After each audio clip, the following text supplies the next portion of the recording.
The phone rang at 11:42 on a Tuesday night.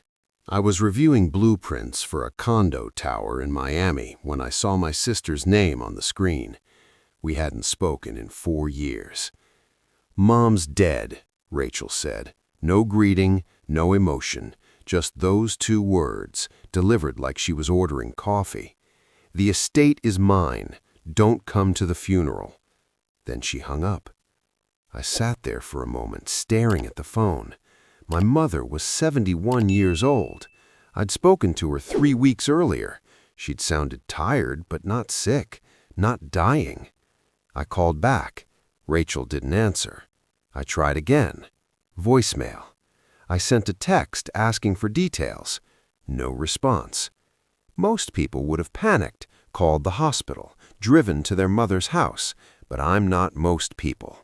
I spent 32 years as a forensic architect, finding structural flaws in buildings that cost hundreds of millions of dollars. My job was simple. Look at what everyone else missed. Find the crack in the foundation before the tower falls. So I did what I always do. I started looking. The first thing I did was open my laptop and search for an obituary. Nothing. I checked the county records. No death certificate filed. I called the hospital where my mother had been treated for diabetes 2 years ago. They had no record of her being admitted recently. I asked to speak to her primary care physician. The office was closed. I left a message. Then I sat back and thought about Rachel. My sister is a real estate developer, or at least she calls herself that. What she actually does is flip luxury properties in overpriced markets and hope someone buys before the market corrects. 5 years ago, she convinced my mother to co-sign a loan for $2 million to renovate a historic building downtown. The project failed. The building sold at a loss. My mother lost her retirement savings covering the debt. Rachel blamed the contractor, the city, the economy, everyone but herself.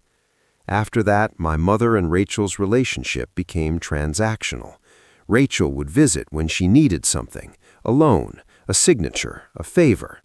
My mother, who'd spent her entire life trying to keep the peace between us, would give in, every time. I was the opposite. I didn't ask for anything.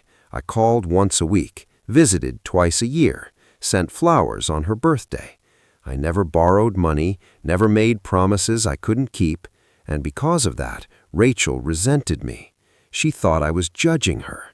Maybe I was, but I never said it out loud. The next morning, I called my mother's house.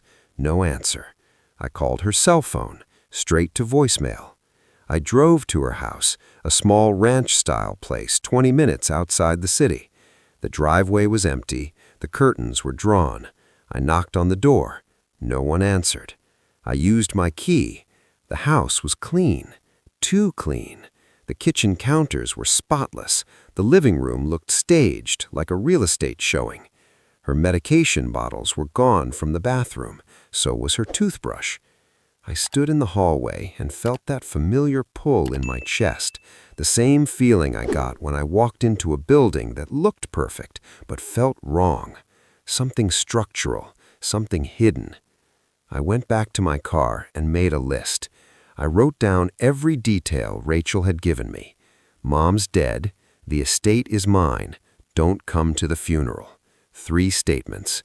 I needed to verify all 3. I started with the estate. My mother had a will. I knew because she'd told me about it 6 years ago, right after my father died. She said she'd divided everything equally between Rachel and me, the house, the savings, a small life insurance policy. She'd used a lawyer named Harold Brennan, a family friend who'd handled my father's estate. I called his office. His assistant said he was in court but would call me back. 2 hours later, he did. "I'm very sorry for your loss," he said. "Thank you. I'm calling because my sister told me she has a new will. I wanted to confirm." There was a pause. "Rachel contacted me 3 weeks ago. She said your mother wanted to make changes." "What kind of changes?" She wanted to name Rachel as the sole beneficiary and grant her power of attorney. Did you draft the will? No. Your mother said she'd handle it herself. She was insistent. I advised against it, but she said it was her decision. Did you see the will? No. Did you see my mother in person? Another pause. No. Rachel said your mother wasn't well enough to come to the office. She sent me a signed form revoking my representation. Do you have that form? I do. Can you send it to me? I'll need your mother's permission for that. She's dead, Harold. I know, I'm sorry, but until I see a death certificate and verify the executor, I can't release any documents. I thanked him and hung up. Then I opened my notebook and wrote, "No direct contact with Mom.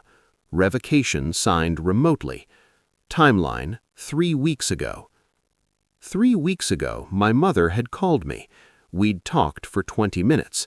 She'd mentioned Rachel visiting more often. She sounded relieved, actually, like maybe things were improving. She didn't mention a will, didn't mention being sick, didn't mention power of attorney. I pulled up my phone and scrolled back to that call. I played the voicemail she'd left the day before. Her voice was clear, strong. She was asking if I'd be free for lunch next month. She said she wanted to talk about something important, but it could wait. I replayed it 3 times. Then I called the county clerk's office and asked about death certificates. They said it takes 3 to 5 business days to process. Rachel had called me 2 days ago. Even if my mother had died that morning, the certificate wouldn't be ready yet. So how was Rachel so certain? I made another note. No death certificate. No confirmation. That afternoon, I called the funeral home Rachel had mentioned in a follow-up text she'd finally sent.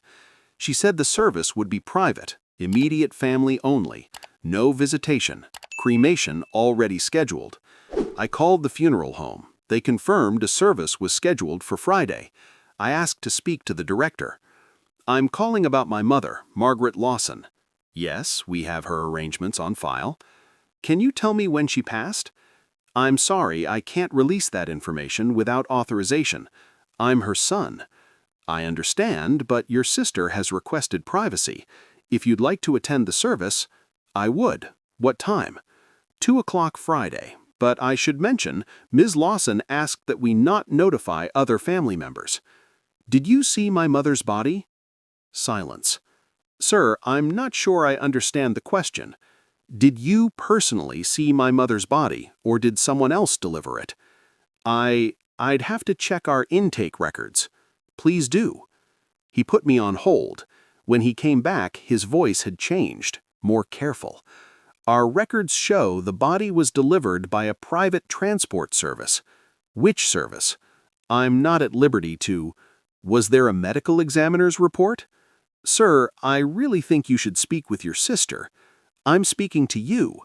He hung up. I sat in my car outside the funeral home and stared at my notebook. Private transport. No direct confirmation.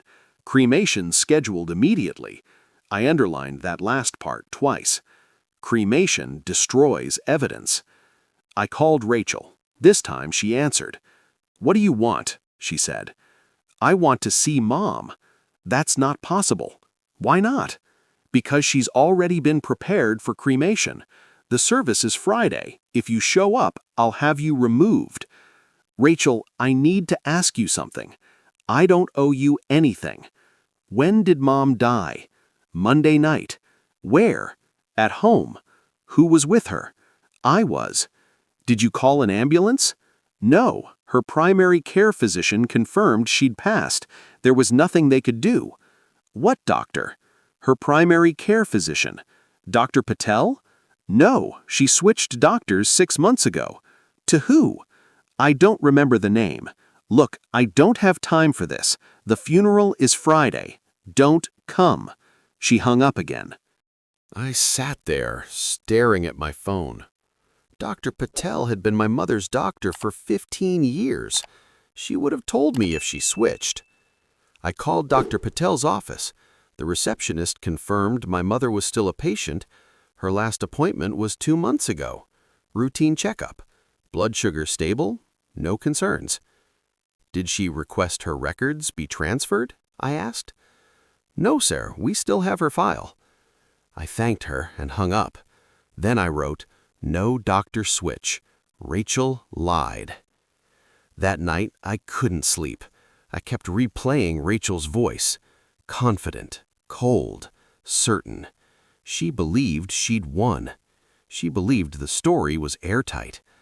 But it wasn't. It had cracks. Small ones. The kind most people wouldn't notice. But I did. The next day, I drove to my mother's house again. This time, I didn't knock. I went around back and used the spare key she kept under a fake rock by the garden hose. I let myself in through the back door. The house was still empty, still too clean. I walked through every room, looking for anything out of place. In the master bedroom, I found something. A suitcase. Packed. Sitting in the closet. I opened it. Clothes, toiletries, medications, all neatly folded, like someone was planning a trip. I checked the labels on the medications. They were current, refilled 2 weeks ago. I took a photo of everything and closed the suitcase. Then I checked the trash cans. Empty. Too empty, like someone had scrubbed the house clean. I went back outside and walked to the mailbox. Inside was a stack of mail, mostly junk, but one envelope stood out. It was from a travel agency. I opened it.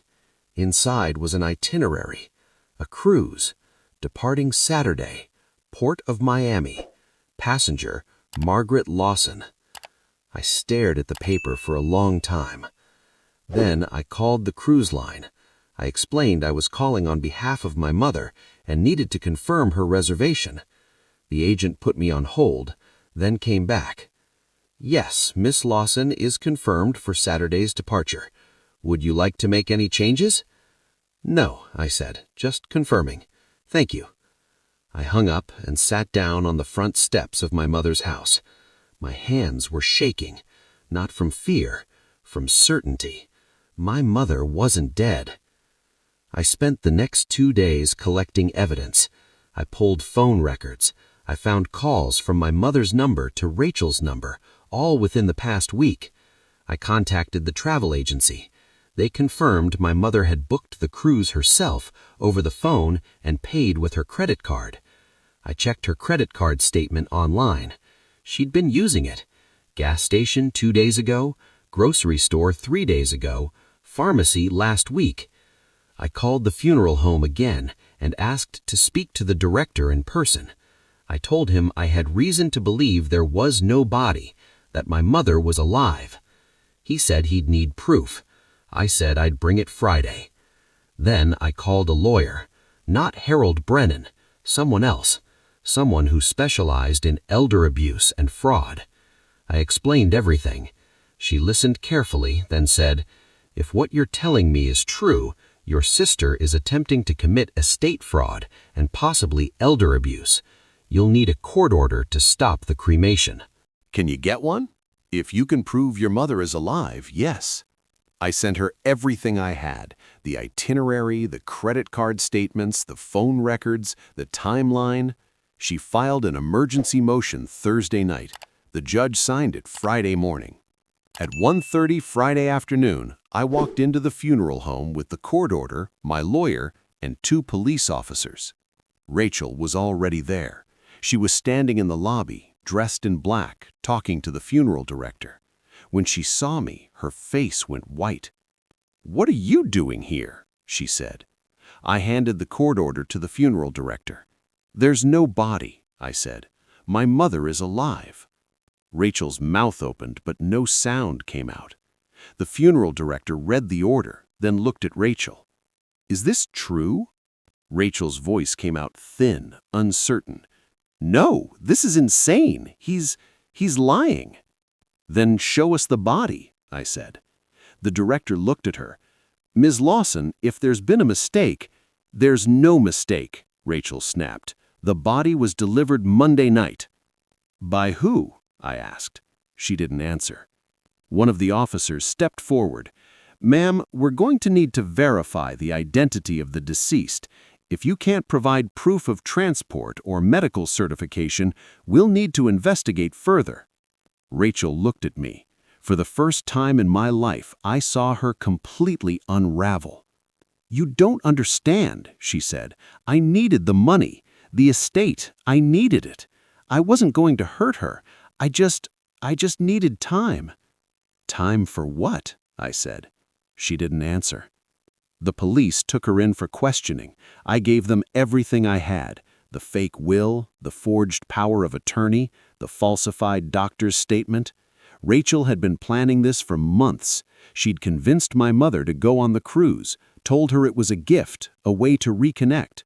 While my mother was out of the country, Rachel planned to liquidate the estate, claim the life insurance, and disappear before anyone noticed. But she didn't count on me.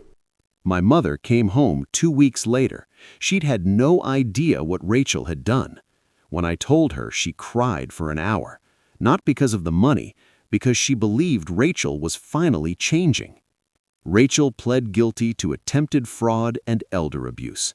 She served 14 months. My mother didn't visit her once.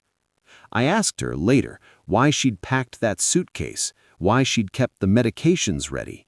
She said she'd had a feeling something was wrong, that Rachel had been too kind, too interested. I wanted to be ready, she said, just in case. I think about that a lot, how survival sometimes looks like paranoia, how the people we want to trust the most are the ones who know exactly where to aim. My mother lived another 8 years. When she finally passed, the estate was simple, equal, clean. Rachel didn't come to the funeral. I stood alone at the grave and thought about that phone call, the confidence in her voice, the certainty. She'd believed she'd won. But the thing about lies is they're built on assumptions, and assumptions have cracks. You just have to know where to look.